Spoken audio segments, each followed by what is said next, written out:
নমস্কার, কেমন আছো সবাই? জয় সংসারের আরো একটি নতুন ব্লগে আবারও সবাইকে স্বাগত জানাই। আজকে সোমবার সকাল এখন 6:30 বাজে। ঘুম থেকে উঠেছি তখন 6:15 নাগাদ। ঘুম থেকে উঠেই উপরের শুধু রান্নার জায়গাটা মুছে নিয়ে ছেলে টিফিন বানাতে লেগেছি। আজকেও কেনা টিফিন কিছু নিয়ে যাবে না। ও বাবুর বায়না হয়েছে ব্রেড বাটার নিয়ে যাব। তো ওই জন্যই ব্রেডগুলো একটু সেঁকে নিচ্ছি।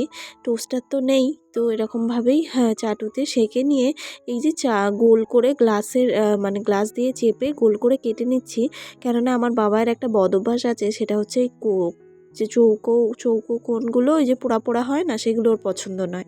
ওই জন্য আর এই তো বাটারগুলো লাগিয়ে তার মধ্যে একটু অল্প চিনি ছড়িয়ে দিয়ে এরকমভাবে দুটো দুটো চারটে দিয়েছি। আর এদিকে এই যে আমার শাশুড়ি মায়ের জন্যও করেছি।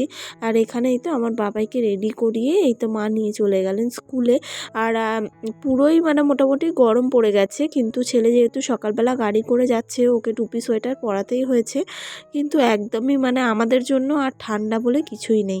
তারপরে এই তো চলে গিয়েছিলাম বাদবাকি সব বাসন টাসন মেজে ধুয়ে তারপরে বাসি জামাটা ছেড়ে নিয়েছি। চলো এবারে দেখো এই পুকুরটা, যেখানে আমার সকাল থেকে রাত মানে বিকেল অবধি কাটে।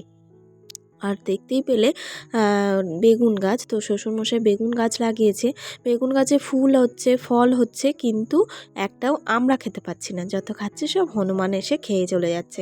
তারপরে এই দেখো মেজমা এই ফুল গাছটা লাগিয়েছে। ছোটি ফুল হলেও বেশ কিন্তু গাছটা থকথকে আর অনেক ফুল ফুটেছে জানো। তারপরে এখানে এই তো ধনেপাতারও চাষ করেছেন মেজমা। আর চলো এবারে আমি একটু ফুলটা তুলে নিই। আজকে আর মা ফুল তুলে যেতে পারেনি, গরম পড়ছে যেহেতু, তাই জবা ফুলগুলো আবার ফুটতে শুরু করেছে। শীতকালে কিন্তু ফুলের বড় অভাব থাকে, আর এই গরমকালে ঠাকুরের পুরো সিংহাসন ভরে সাজানো যায়। যদিও সবে সবে গরম পড়ছে, তাই ফুলের একটু একটু ফুল মানে আবারও হতে শুরু করেছে। আর লাল লাল জবাটা দেখতে কত ভালো লাগছে না, ভীষণ সুন্দর এই মিষ্টি লালটা আমার ভীষণ ভালো লাগে।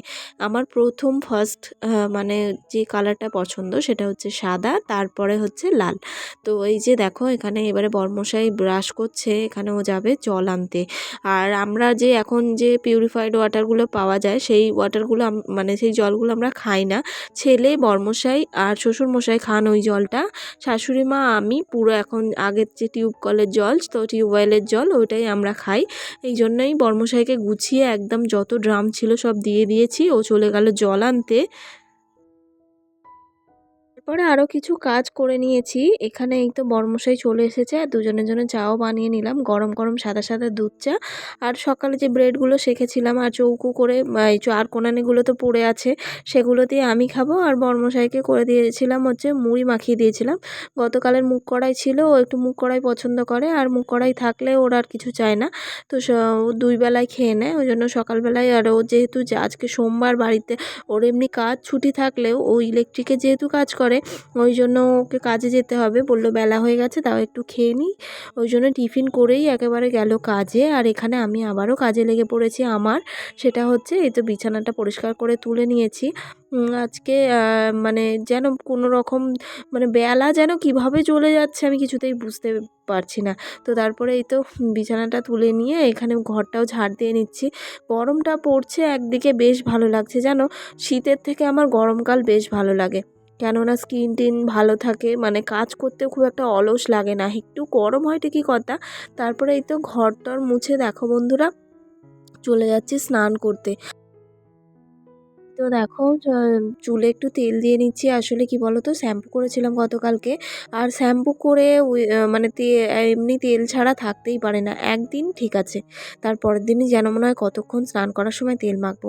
যাই হোক মাথায় তেল দিয়ে স্নান টান সেরে পুজো দিয়ে নিয়েছি। নিয়ে এই তো আমার যেটা কাজ, মা এদিকে রান্না বান্না করছেন, আর আমি আমার যত জামা কাপড় স্নানের ছেলের আমার সব ধুয়ে মেলে দিলাম। চলো মায়ের রান্না শেষ, আমি খেয়েও নিই এবারে। আজকের খাবারে বাঁধাকপি ঘন্ট হয়েছিল মাছের মাথা দিয়ে, আর হয়েছিল মুসুরির ডাল দিয়ে পুলপো শাকের সিদ্ধ, আর হয়েছিল সজনে ফুল ভাজা। গুড ইভিনিং বন্ধুরা, এখন সন্ধেবেলা এই তো আমি প্রদীপ হাতে চলে এসেছি ঠাকুরতলায় সন্ধে দেব বলে। এই প্রদীপ দিয়ে সন্ধেবেলায় সন্ধে দেখাতে বেশ ভালো লাগে, আর অন্ধকারে প্রদীপ নিয়ে দাঁড়িয়ে থাকতে আমার খুব ভালো লাগে জানো তো। আর বেশ ভালোও লাগছিল ভিডিওটা করার পর যখন এডিটিংটা করছি। এই যে অন্ধকার সাথে প্রদীপের আলো কি সুন্দর লাগছে না। চলো সন্ধে দেখি, আবার তো রাতের খাবার বানাতে হবে। হলো একবেলা খেতে না খেতে আর একবেলা কি হবে সেই চিন্তা করতে হয়। এই দেখো আজকে কি হবে বলো তো, রুটি আর হবে তেলে ভাজা। বাড়িতে না, আমি এই শ্বশুরবাড়িতে এই নতুন নতুন জিনিসগুলো দেখে বেশ অবাক হয়েছিলাম। মানে এই হোল গ্রেন যে মুগ ডালটা, মানে হচ্ছে ওই যে মুগ কড়াইটা, তো সেই মুগ কড়াই সিদ্ধ দিয়ে রুটি, তারপরে তেলে ভাজা দিয়ে রুটি, ভীষণ অড লাগতো জানো তো প্রথম প্রথম। তবে এখন থেকে অভ্যাস হয়ে গেছে। তো ওই তো যে বড় বড় লঙ্কাগুলো ছিল সেই লঙ্কাগুলো নিয়ে নিয়েছি ভাজবো বলে, টমেটো আলু সাথে হিমচে। তো আমাদের বাড়িতে কেনা তেলে ভাজার থেকে বেশি ভাগ দিনই এরকমভাবে বাড়িতে তৈরি হয় আর কি। তোমরা তো, তোমাদের সঙ্গে তো শেয়ার করেই থাকি। আর চলো তেলে ভাজাগুলো ভেজে নিই। আর কি বলো তো, এখানে আমার বাবাই সোনা রেডি হয়ে দাঁড়িয়ে আছে। আজকে না তেলে ভাজাগুলো বেশ ভালো হচ্ছে জানো। মা ভাজছে না বটে, আমি ভাজছি, কিন্তু বেশ আলুর বড়াগুলো বেশ ফুলে ফুলে মানে উঠছে। নইলে তো অন্য সময় ব্যাটার যেন গায়ে লাগেই না। এই দেখো সম্পূর্ণ ভাজাটা আজকে শেয়ার করলাম না, এই তো যেমন মানে মা সেদিন ভাজছিল তোমাদের সঙ্গে সবটা তো শেয়ার করেইছি, সেই একইভাবে এরকমভাবে ভেজে নিয়েছি। সাথে বললামই মুগ কড়াই সিদ্ধটা কিভাবে ফোড়ন দিই, চলো দেখাই। মুগ কড়াই সিদ্ধটা ফোড়ন দেওয়ার জন্য এই তো তেলে ভাজার যে তেল অল্প ছিল তার বেশি তেলটা তুলে নিয়ে অল্প তেলের মধ্যে দিয়ে দিলাম কাঁচা লঙ্কা দুটো ফোড়ন, তার মধ্যে একটু ঝিরিঝিরি করে কেটে রাখা রসুন, সেটা দিয়েও একটুখানি দু চারবার নেড়ে নিয়ে কুচনো পেঁয়াজ দিয়ে পেঁয়াজটা লালচে ব্রাউন করে একটু ভাজতে হবে, খুব বেশি নয়। আর আমি যে তোমাদের সঙ্গে সব কিছুটা শেয়ার করবো, আর এই যে মুগ কড়াইটা সিদ্ধ হয়ে আছে এর মধ্যে একটু চিনি দিয়ে দিয়েছিলাম, দিয়ে আর একটু শুকনো করে নিলে হয়ে যাবে। আর এখানে আমার বাবাই রেডি হয়ে দাঁড়িয়ে আছে ফোন দেখবে বলে অনেকক্ষণ ধরেই, তো তার কারণে আর সবটা শেয়ার করলাম না। আর এই তো একদম খাওয়ার পাতেই তোমাদের সঙ্গে শেয়ার করছি। এই তো মুগ কড়াই সিদ্ধ, তেলে ভাজা রুটি, তবে এই রুটিটা একটু পুড়ে গেছে, আর সাথে মিষ্টি তো রয়েছে। তো বন্ধুরা এখনও পর্যন্ত আমার এই ভিডিওটা যতটুকু তোমরা দেখলে, আমার ভিডিওটা কেমন লাগলো অবশ্যই একটা কমেন্টে জানাবে। আর এই তো আমরা এখানে খেতে বসে গেছি, আর এর সঙ্গে তোমাদের সঙ্গে বিদায় নিয়ে নিচ্ছি। তো আমার ভিডিওটা কেমন লাগলো আবারও বলছি একটা কমেন্টে জানাবে, ভালো লাগলে একটা লাইক করতে ভুলো না। প্লিজ চ্যানেলটা সাবস্ক্রাইব করে আমার পাশে থেকো। দেখা হবে খুব শিগগিরই আর একটি নতুন ভিডিওতে। ততক্ষণ সবাই খুব ভালো থাকবে, সুস্থ থাকবে, সাবধানে থাকবে। আবারও দেখা হবে। প্লিজ প্লিজ প্লিজ সাবস্ক্রাইব করো আমার চ্যানেলটা।